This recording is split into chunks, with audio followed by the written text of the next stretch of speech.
Good morning. कसे आहात सगळे? तुम्ही जर ओंकारेश्वर आणि उज्जैनला जायचा प्लॅन करत असाल तर don't miss this place. Maheshwar हे भारतातील सर्वोत्तम हातमाग कापड परंपरेचे माहेरघर आहे.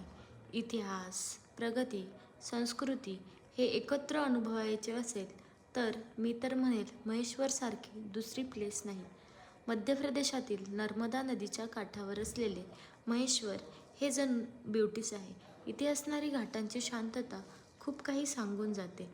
बलवान मराठा नेत्या राणी देवींची राजधानी असणारे हे गाव प्रसिद्ध आहे इथल्या घाटांसाठी, इथल्या मंदिरांसाठी आणि इथे असणाऱ्या स्थापत्यकलेसाठी. त्यामुळे मी तर म्हणेल महेश्वरला कधीतरी एकदा नक्की भेट द्या. तर भेटू नेक्स्ट पार्टमध्ये. बाय.